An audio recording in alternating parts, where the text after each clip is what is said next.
الله أكبر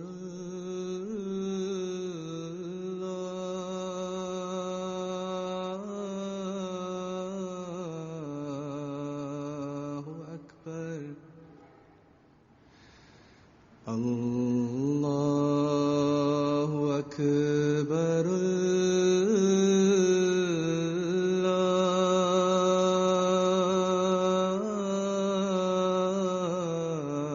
الله أكبر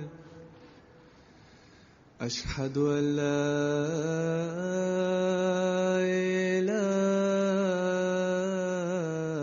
إله إلا الله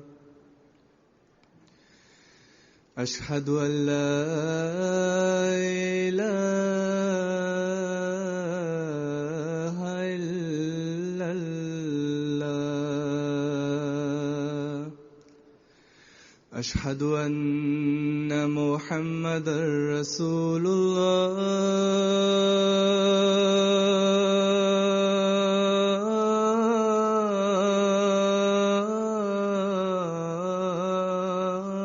الله أشهد أن محمدًا رسول الله حي على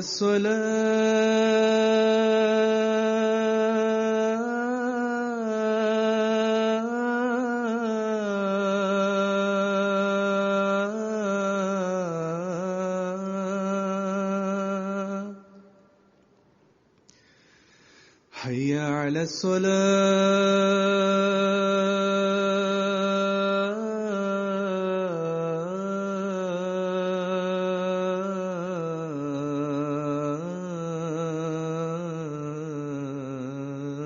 الصلاة حي على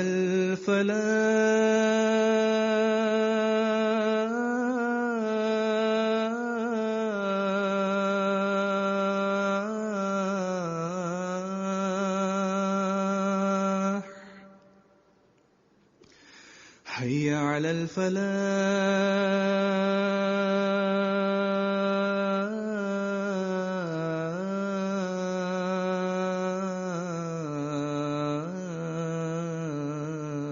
الفلاح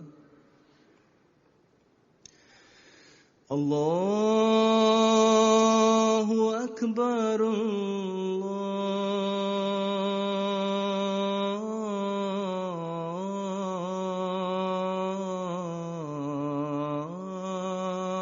الله أكبر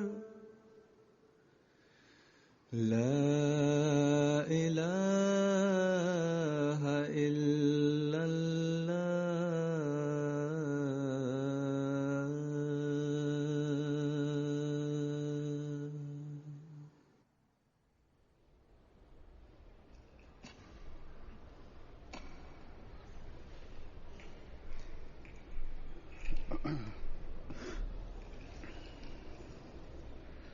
Assalamualaikum warahmatullahi wabarakatuh.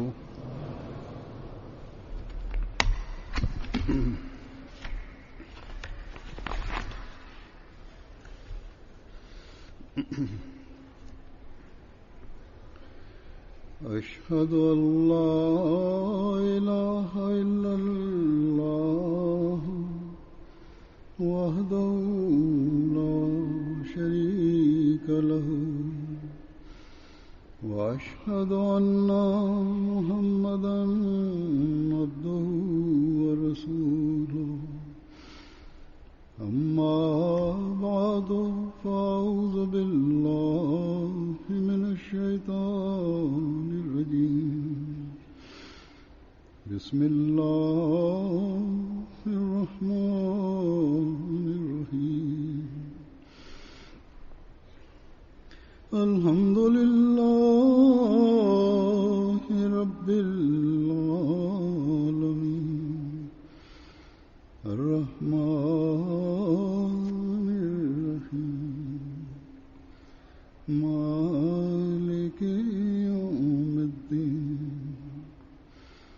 إياك نعبد وإياك نستعين اهدنا الصراط المستقيم صراط الذين أنعمت عليهم غير المغضوب عليهم ولا الضالين.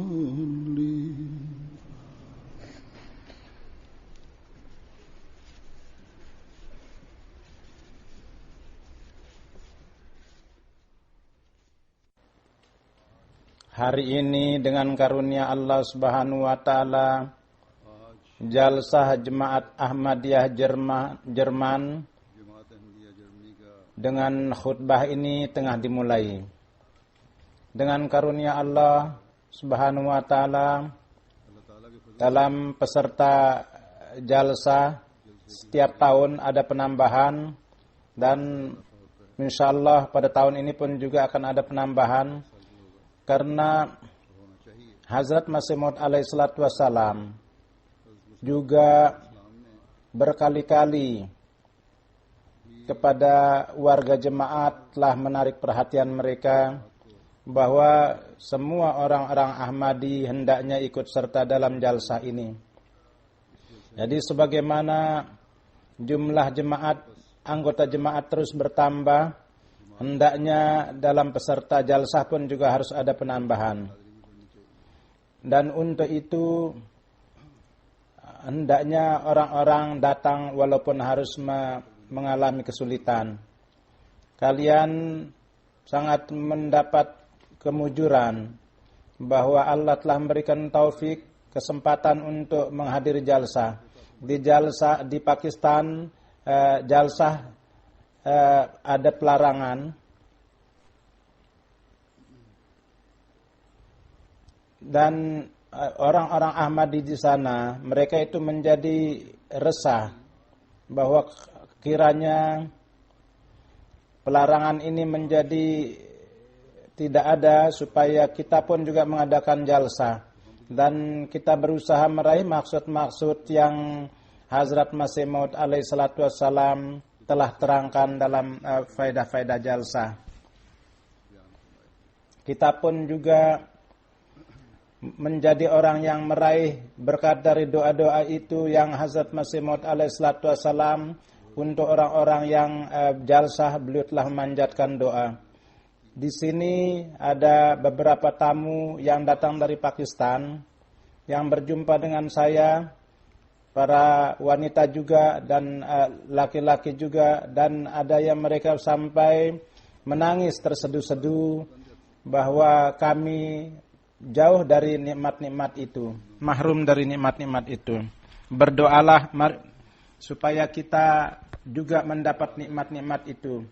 Walhasil sebagaimana saya senantiasa katakan bahwa warga Jemaat Ahmadiyah Pakistan kalau ingin keluar dari kesulitan-kesulitan ini, maka lebih dari sebelumnya hendaknya tunduk kepada Allah Subhanahu wa taala. Mudah-mudahan Allah Subhanahu wa taala menyediakan sarana yang secepatnya untuk itu.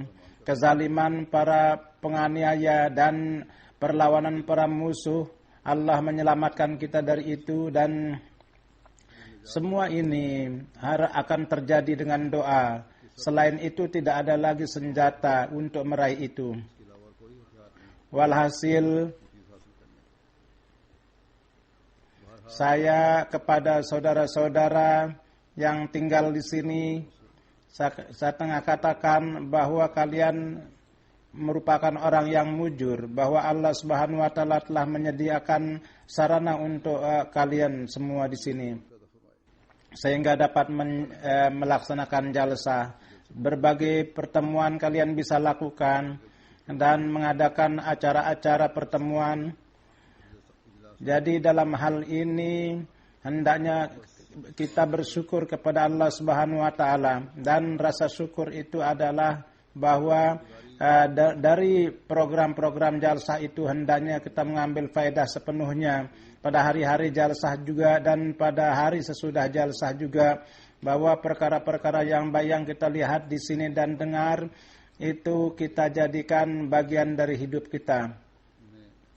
Hazrat Masih Maud alaihi salatu wassalam, maksud daripada jalsah dengan sabar, beliau maksudkan untuk mencari agama dan hanya untuk tujuan agama yang beliau katakan untuk dalam mengenai jalsah ini.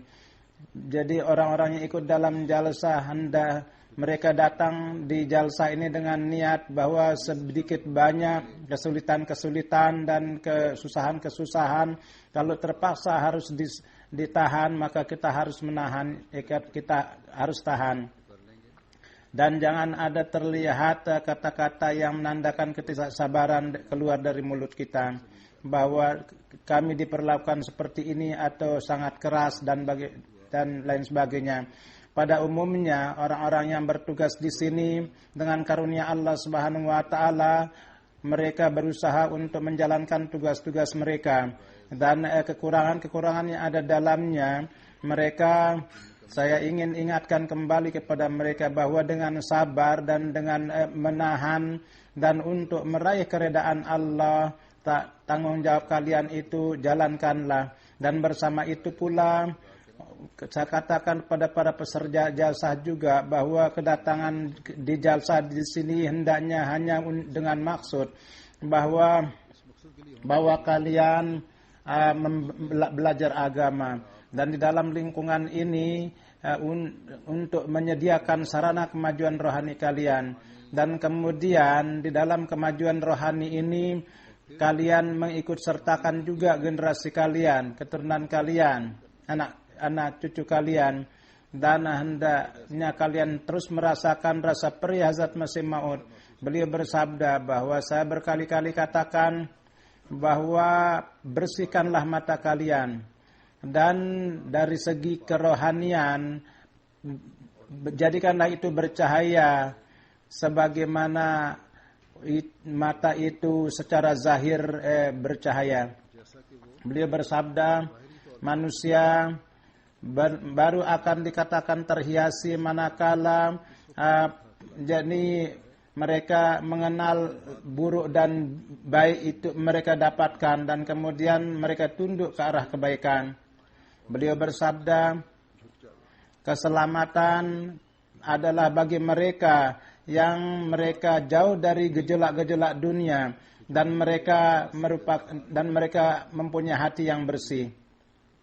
Beliau bersabda bahwa manakala hati tidak tunduk dan tidak dari segi kedalaman hati, maka hanya secara zahir bersujud itu adalah masih kurang. Sebagaimana daging kurban tidak sampai kepada Tuhan, hanya takwa yang sampai, begitu juga bahwa ruku jasmani dan sujudnya itu tidak ada artinya selama hati itu tidak sujud dan ruku.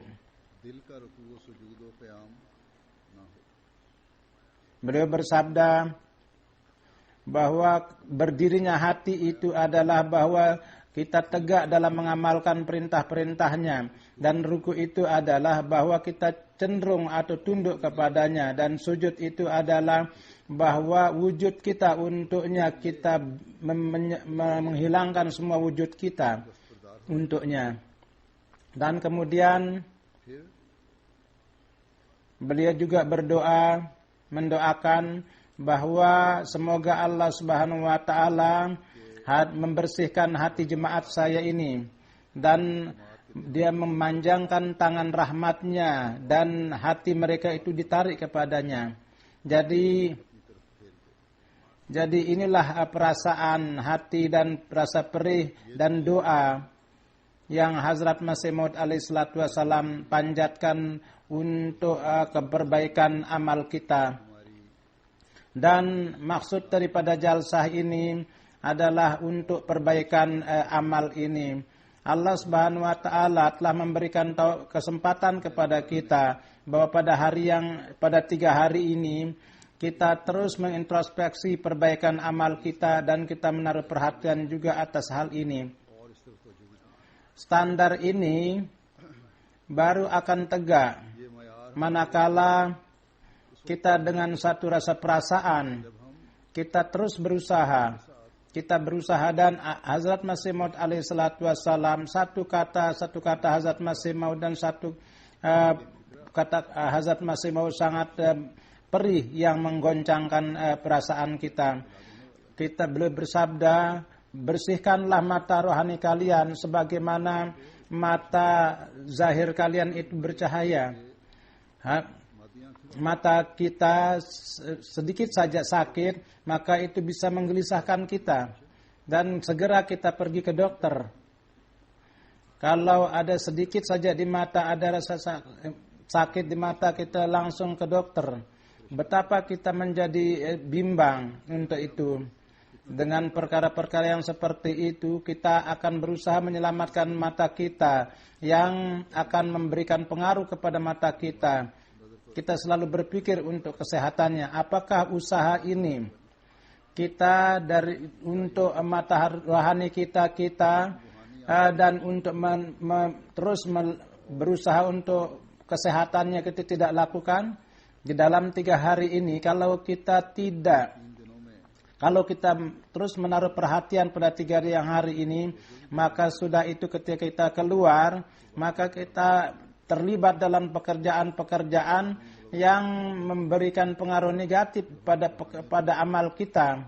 Jadi cahaya mata rohani bukan hanya beberapa hari. Itu memang untuk menegakkan cahaya itu 3 hari ini hanya sebagai obat semata. Kalau sesudah pengobatan ini, kemudian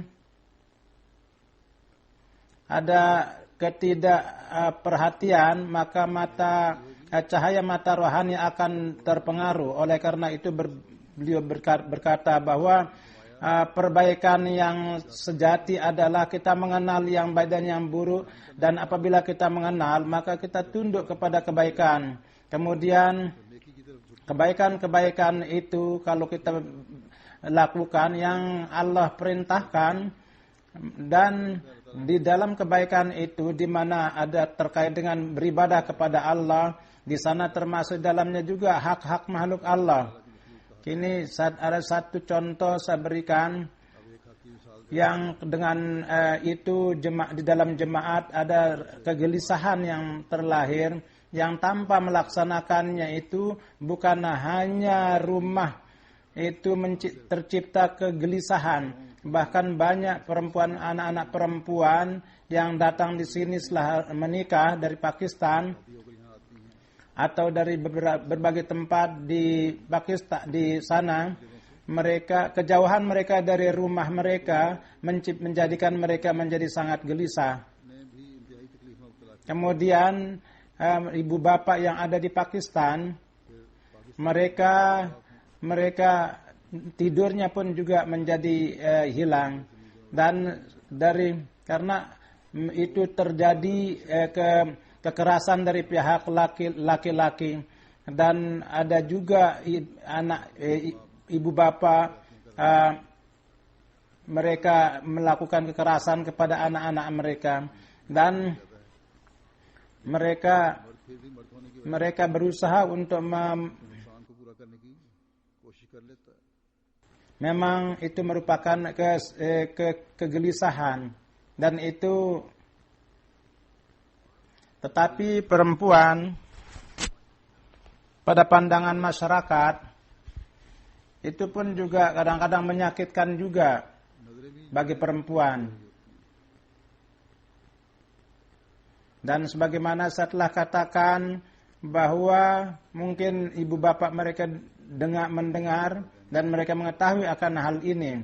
Jadi orang-orang yang seperti itu, yang secara sengaja tanpa sebab mereka itu karena egoisnya mereka melakukan hal itu, maka siapapun pihak itu, maka hendaknya mereka harus takut kepada Tuhan.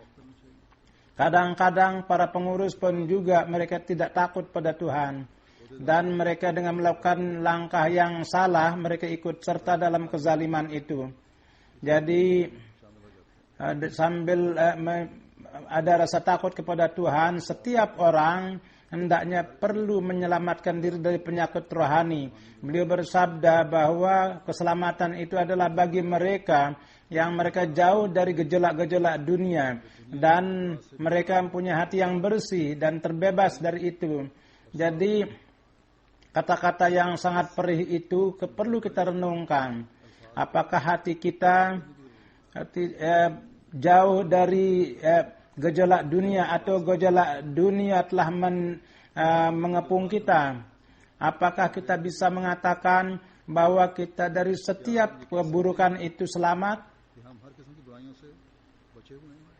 Apakah ada yang mengetahui amal kita atau tidak? Apakah mereka tahu atau tidak perbuatan kita? Apakah dengan kita mengetahui Tuhan yang mengatakan kita tidak setiap kita dengan menyelamatkan kita dari menjauhkan diri kita menyakiti orang lain, apakah kita telah membebaskan diri kita dari hal itu? Apakah hati kita dalam menunaikan hak Allah dan untuk menunaikan hak makhluknya kita itu bersih? Atau sekurang-kurangnya sedapat mungkin kita berusaha untuk membersihkan itu?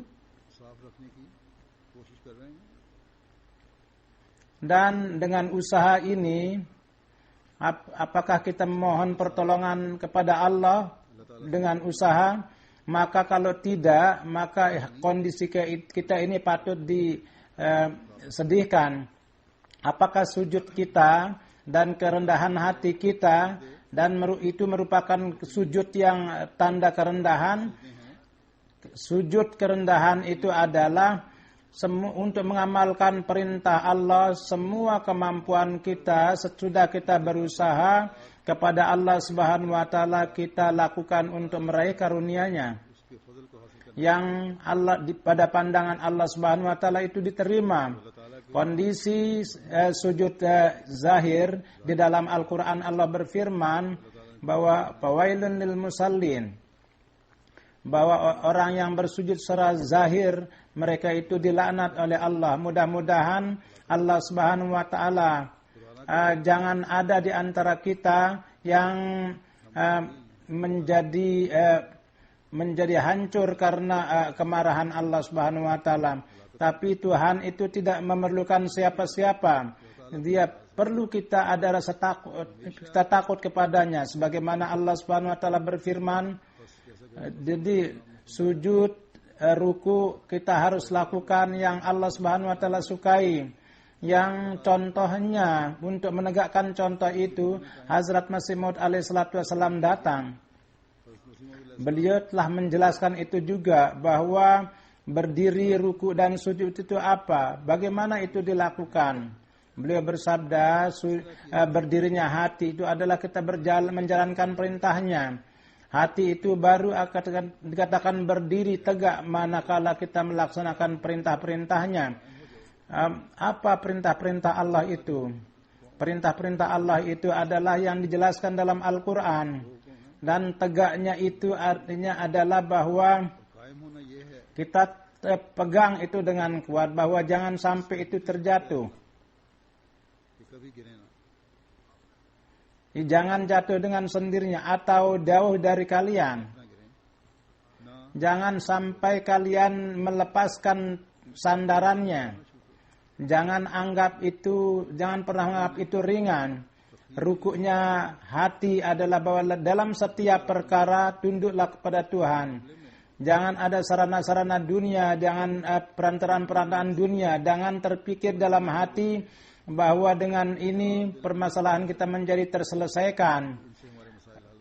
sujudnya hati adalah bahwa sujudnya hati itu adalah bahwa kita hendaknya terlepas dari wujud kita sendiri untuk meraih keredaan Allah. Segala sesuatu yang kita miliki, perasaan kita harus kita korbankan. Kita korbankan keluarga kita, hubungan-hubungan kita korbankan. Kita korbankan egois kita, ego kita. Kita korbankan gairat kita, kecemburuan kita yang dusta. Jadi perkara-perkara yang kamu katakan kecemburuan, padahal gairat kecemburuan inilah menjauhkan dari Tuhan, itu korbankanlah. Kalau ingin memperlihatkan kecemburuan maka hendaknya untuk agama. Dan kalau ada melawan perintah-perintah Allah, maka hendaknya kamu harus memperlihatkan kecemburuan itu. Hendaknya setiap amal kita itu yang sehingga kita melakukan satu usaha yang membersihkan hati kita. Beliau bersabda, saya menginginkan dari jemaatku bahwa, dan ini pun juga yang saya lakukan, bahwa semoga tangan Allah itu Allah memanjangkan tangannya, rahmatnya kepada kita dan akan memperbaiki jemaat ini. Dan beliau bersabda, barang siapa yang tidak berusaha untuk meraih kondisi ini, maka hubungannya tidak ada dengan saya. Jangan sampai Allah Subhanahu wa taala, jangan ada di antara kita yang ikut serta dalam orang-orang yang Hazrat Masih Maud alaihissalatu wassalam, mereka merupakan orang yang memutuskan hubungannya dengan beliau. Bahkan setiap orang dari antara kita hendaknya berada dalam usaha yang di dalam kaitan dengan Hazrat Masih Maud alaihissalatu wassalam, bagaimana kita terus mengukuhkan ikatan kita dengan Hazrat Masih Maud. Jadi orang-orang yang ikut serta dalam jalsa pada hari-hari ini hendaknya mengintrospeksi diri mereka, dan mereka hendaknya lihat sampai di mana standar, apakah kita itu telah meraih itu, berusaha meraih itu atau tidak yang diinginkan oleh Hazrat Masih Maud kepada kita. Di dalam hari-hari jalsa, lingkungan ini Allah Subhanahu wa taala telah sediakan untuk kita, bahwa nilai hak-hak Allah dan hak-hak hamba-hambanya dalam penemuan dua-duanya, dalam menzahirkan itu kita menzahirkan secara kita berusaha untuk menjadikan itu bagian dari hidup kita. Mudah-mudahan insyaallah pada akhir bulan ini, bulan puasa,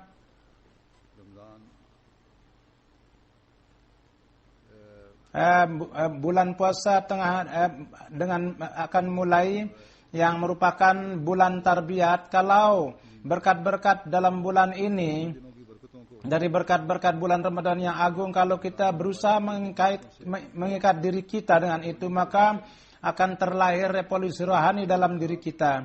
Dan kalau dengan niat itu kita tidak datang ke jalsa ini, bahwa hari-hari ini kita tidak bisa menjadikan diri menciptakan satu perubahan, atau dalam usaha itu kita tidak berusaha, maka datang di jalsa ini, datang atau tidak itu satu hanya sama saja. Bahkan kadang-kadang menjadi faktor kerugian juga pertemuan seperti ini.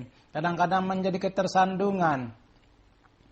Hazrat Khalifatul Masih Tsani radhiyallahu taala anhu, Hazrat Muslim Maud, pada zaman Hazrat Muslim Maud ada satu peristiwa bahwa ada seorang yang karena akibat daripada karena kemalangannya, dia tidak mendapat tidak dapat keuntungan dari pergaulan Hazrat Masih Maud, bahkan dia keluar dari jemaat karena egonya dan penzahiran dari penzahiran kebaikannya itu adalah merupakan kedustaan. ketika pada satu hari ketika Hazrat Masih Maud alaihissalatu wassalam datang ke masjid, maka orang pada umumnya berusaha untuk dekat dengan beliau dan mendengar sabda-sabda beliau dan supaya mereka menenteramkan kerohanian mereka. Begitu juga dalam satu majelis seperti itu ada datang seorang dan dia datang di masjid dan dia mulai sholat sunnah dan di tengah-tengah itu dan sedemikian rupa dia mulai sholat sunat begitu panjang sehingga orang yang ingin dekat dengan Hazrat Masih Maud alaihissalatu wassalam di antara mereka timbul kegelisahan dan pada akhirnya dan ketika ada orang yang lain dia datang di situ dan dia pun dengan berani dia mulai ke depan. Maka dengan begitu cepat ketika ada sebagian orang yang lari dengan cepat sehingga siku seorang dia kena orang yang sedang salat sunat itu, maka dia mengatakan bahwa apakah ini nabi yang baik atau Masih Maud, bahwa orang-orang majelis dia menyiku orang yang sedang salat. Dia sangat marah dan akhirnya dia murtad dan pergi. Ini merupakan kemalangan dia.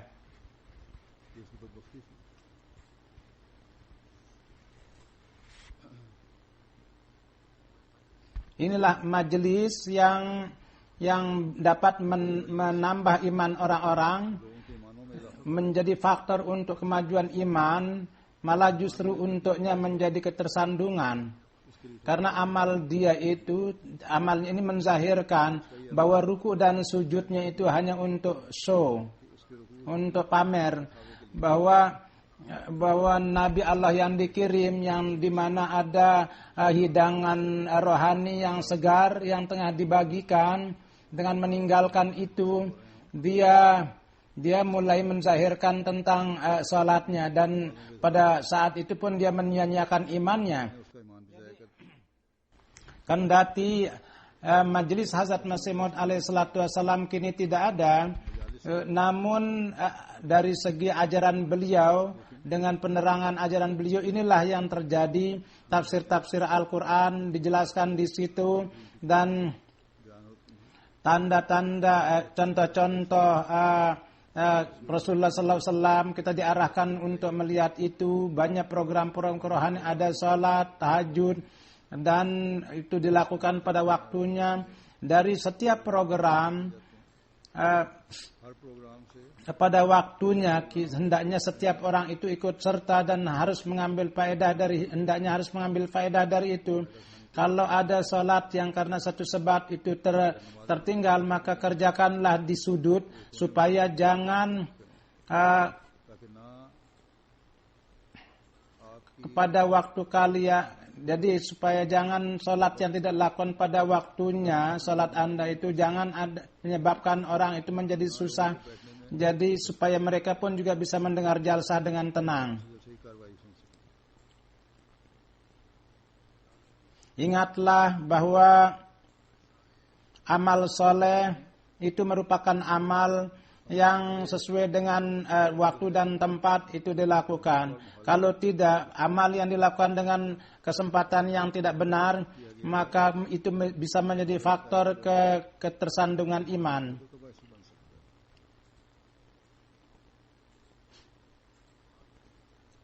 Salat kalian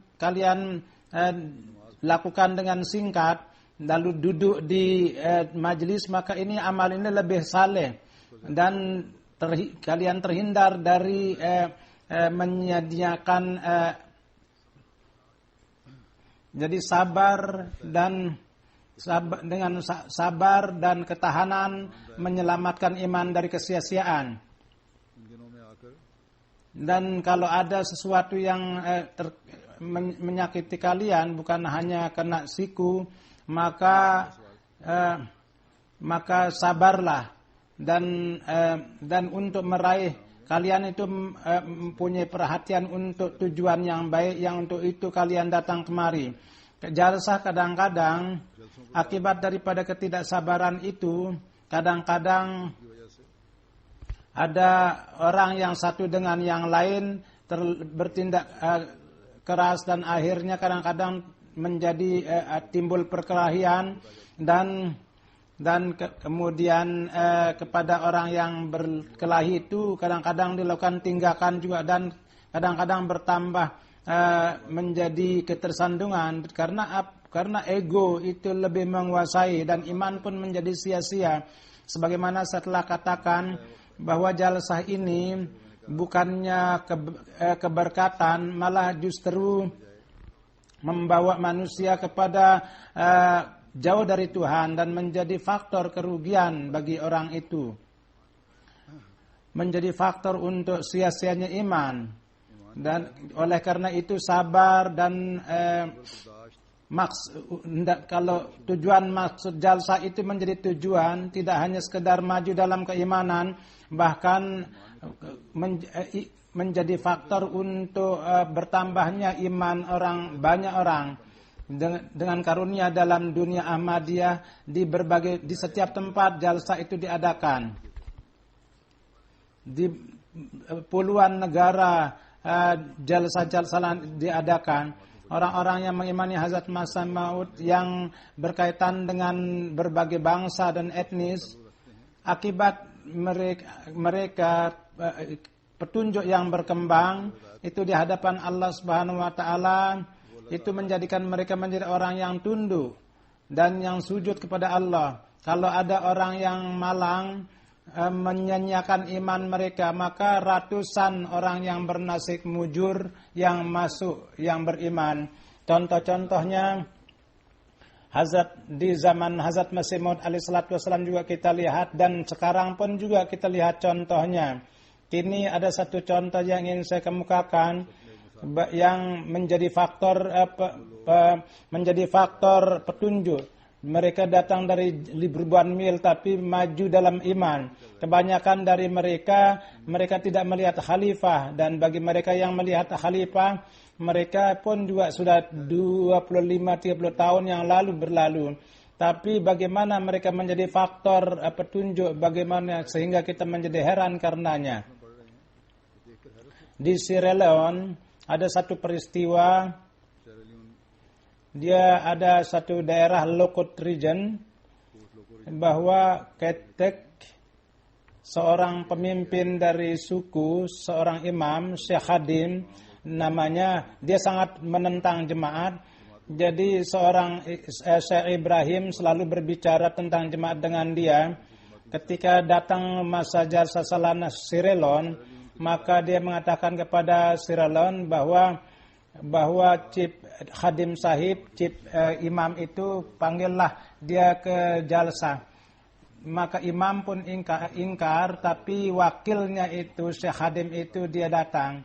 Dan kemudian dia datang di jalsa dan diadakan jalsa itu di Boom. Dan katanya ketika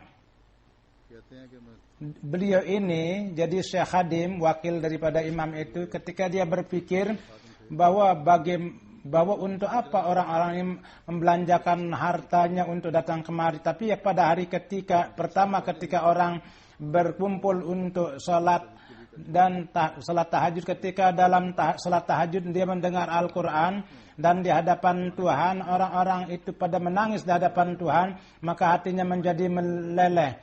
Dan dia tanda-tanda ini dan khusyuknya orang dalam ibadah ini menandakan bahwa orang ini adalah orang yang benar. Itu pikiran dia, dan ini merupakan jemaat orang-orang benar, bukan jemaat orang-orang yang pembohong. Berpikirnya seperti itu. Maka mubalik kita mengatakan, maka saya tanyakan kepadanya bahwa sesi pertama, bahwa katanya bagaimana Tuhan kesan Tuhan pada jalsa ini. Dia mengatakan bahwa saya sangat terpengaruh dengan tradisi jemaat dan saya telah menjadi Ahmadi dan semua keraguan saya menjadi jauh, dan dia nanti saya akan kembali ke tempat saya untuk menyampaikan tabligh, dan itu yang dia lakukan.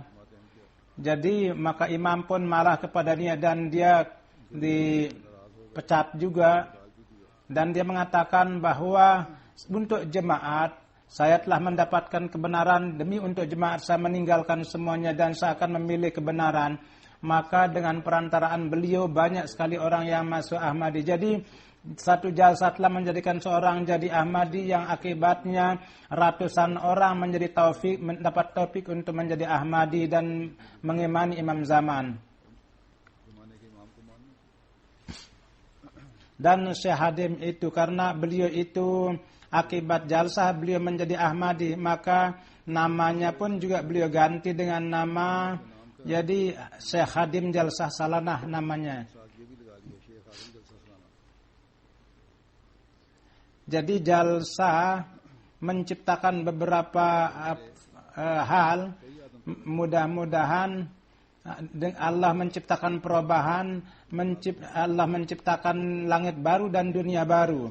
Jadi kita pun juga harus berpikir yang kebanyakan di antara kita orang Ahmadi yang kelahiran, banyak sekali orang-orang yang mencari suaka. Janganlah kalian berpikir kalian datang untuk mencari dunia. Kalau kalian datang karena perlawanan terhadap jemaat, maka hendaknya kalian datang di sini sebagai duta jemaat. Dan dengan amal kalian menzahirkan amal yang merupakan ajaran jemaat yang hakiki. Dan bukannya dengan tersebarnya di dunia, memang carilah dunia, tapi bukan untuk terjun sepenuhnya di situ. Walhasil ini berkat jalsa yang zahir kepada di dunia dan di dunia Ahmadiyah. Jadi berlomba dalam kebaikan di dalam jemaat ini terjadi kompetisi. Oleh karena itu berusahalah kalian, janganlah kalian terbelakang dalam perlombaan ini. Pernah terjadi ketika terjadi perlombaan kota, kini negara yang berlomba. Dan orang yang dekat dengan Tuhan adalah mereka yang rasa perih utusan Allah itu dia pahami, dan kondisi mereka dia berusaha menciptakan perubahan di dalam diri mereka. Di sini saya ingin menyampaikan kepada para pengurus dan khususnya kepada pengurus yang diserahi tanggung jawab untuk penerimaan tamu itu yang saya katakan, ingatlah bahwa Hazrat Masih Maud alaihissalatu wassalam dan ketika beliau mendapat wahyu wasi' markanataka, itu maksudnya adalah supaya bahwa tamu beliau yang sebelumnya banyak yang datang kepada beliau, dan di mana ketika apa yang beliau melakukan banyak hal untuk menerima tamu itu, maka tamu pun menjadi tambah banyak.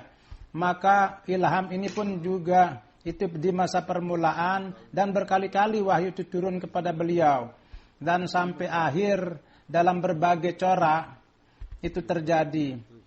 Jadi kata amanat wasi' makanataka ini kepada para pengikut beliau juga, dan pada saat itu untuk orang yang ikut serta bekerja dengan beliau juga, bahwa keluasan ini dari segi tempat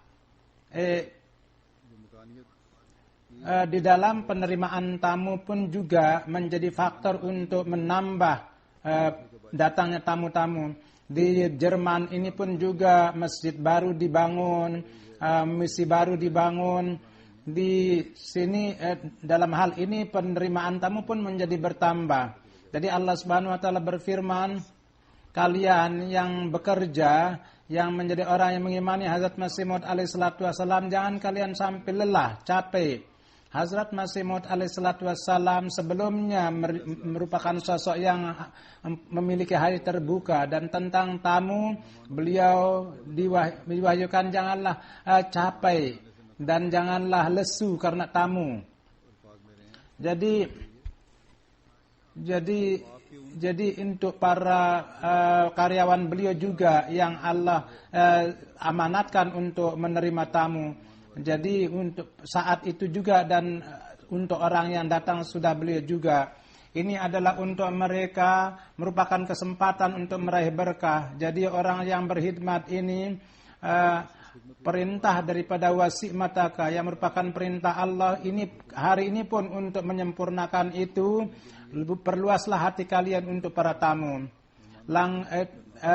Rumah tamu adalah secara khusus yang pada saat keberadaan khalifah itu adalah untuk supaya kalian dekat dengan khalifah dan kalian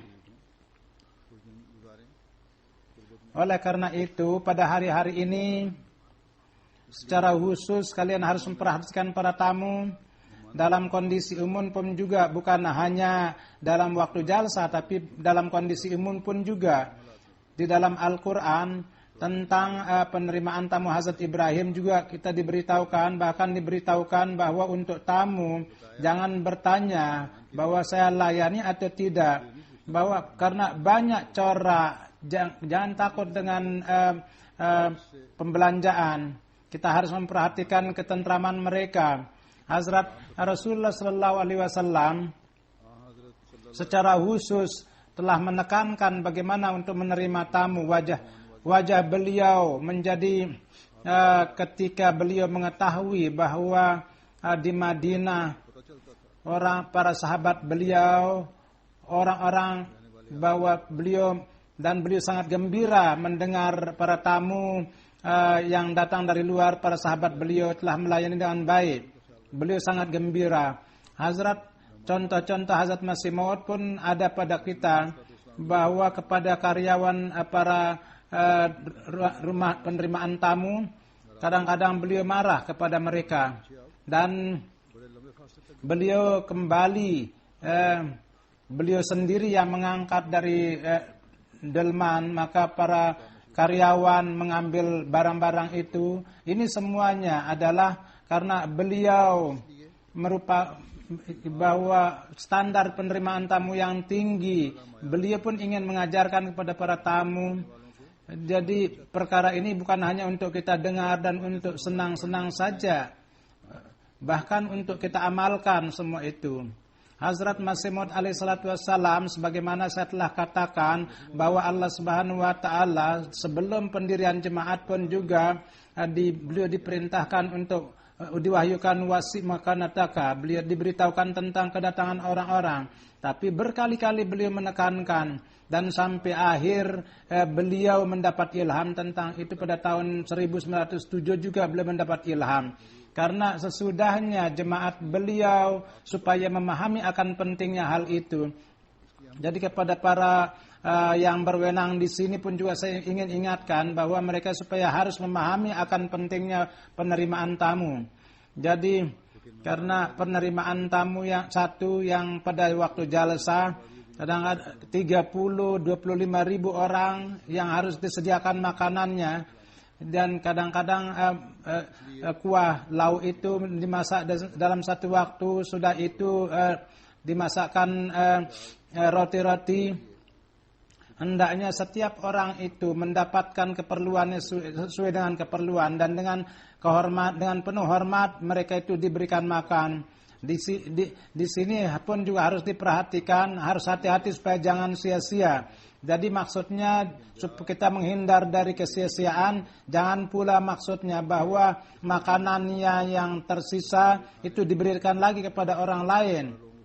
Kemudian penerimaan tamu pada hari-hari yang umum. Dan untuk penerimaan tamu pada hari-hari umum pun juga Hazrat Masih Maud alaihi salatu wassalam untuk para tamu, setiap keperluan mereka itu sesuai dengan keperluannya berusaha untuk menyediakannya. Jadi para pengurus yang berwenang pun juga hendaknya perlu menaruh perhatian atas hal ini. Maka jadi jangan setelah memberikan makan bahwa karena menunaikan penghormatan pada tamu tidak bisa dilakukan sepenuhnya.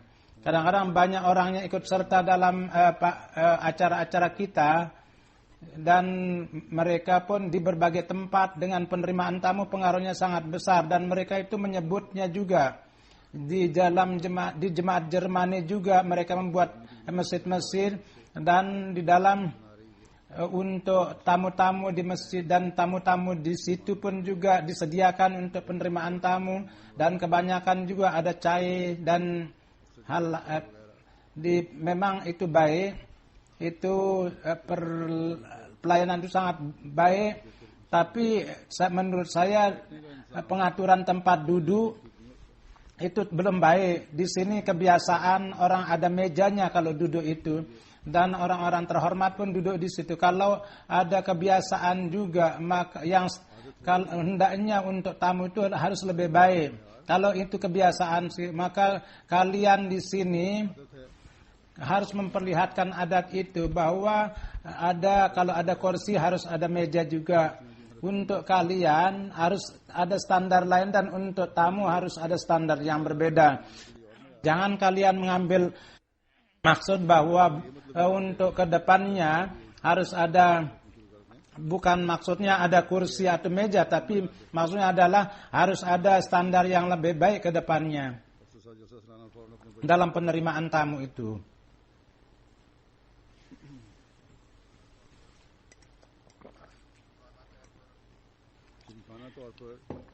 Secara mulia melayani tamu dalam hal memberi tempat duduk kepada tamu juga, bagaimanapun juga.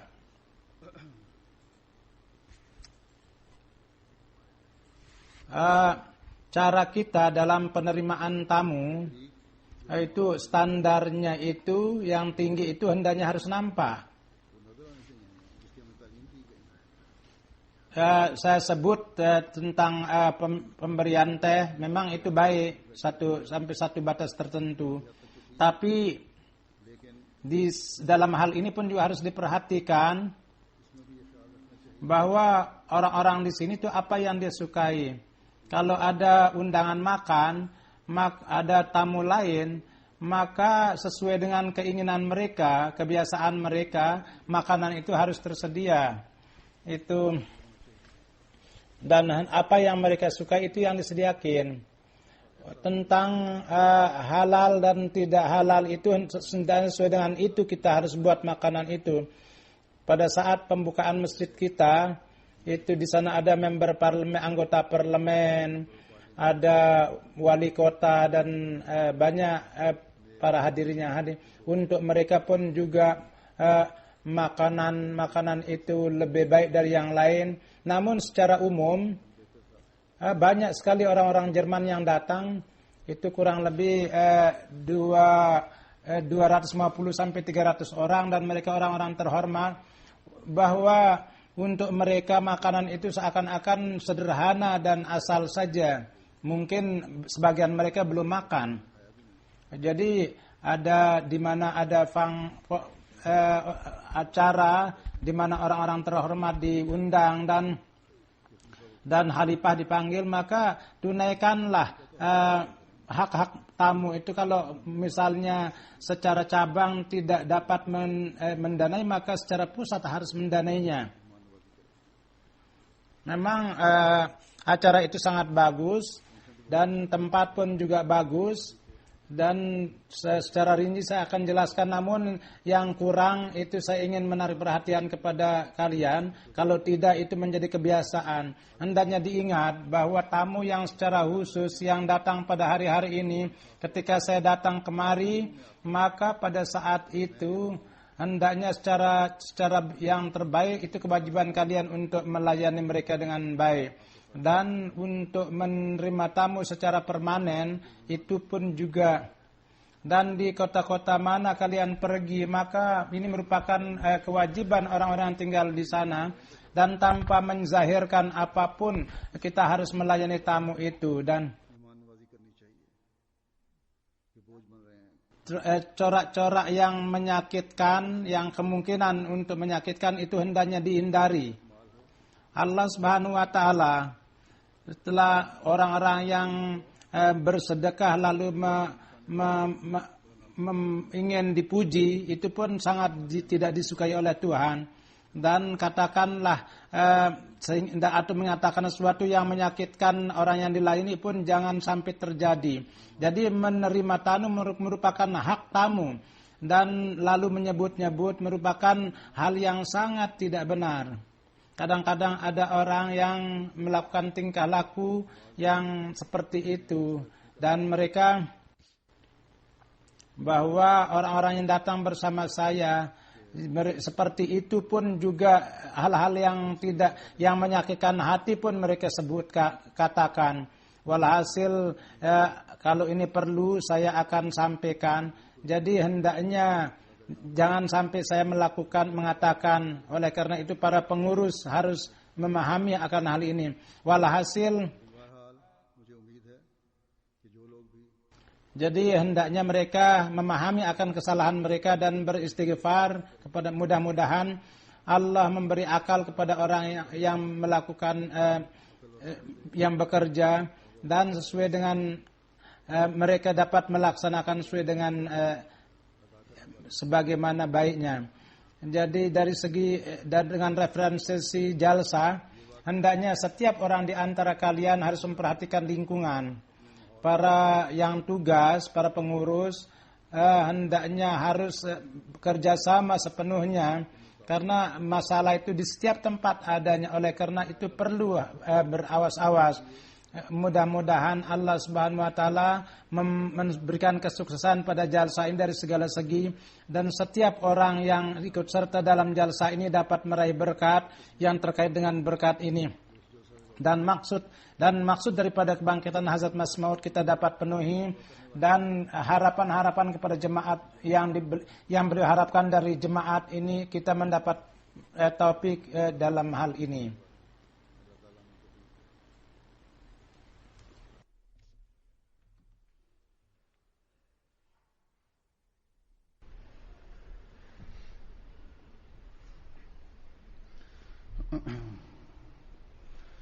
Alhamdulillah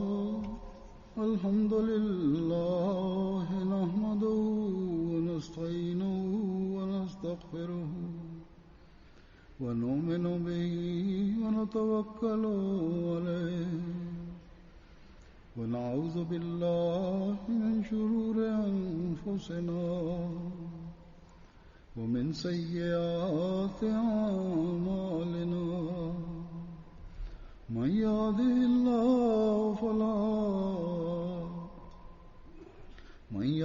الله فلا مضل له ومن يضلل فلا هادي له ونشهد أن لا إله إلا الله ونشهد أن محمدا عبده ورسوله. عباد الله رحمكم الله إن الله يأمر بالعدل والإحسان وإيتاء ذي القربى وينهى عن الفحشاء والمنكر والبغي يعظكم لعلكم تذكرون. اذكروا الله يذكركم وادعوه يستجب لكم ولذكر الله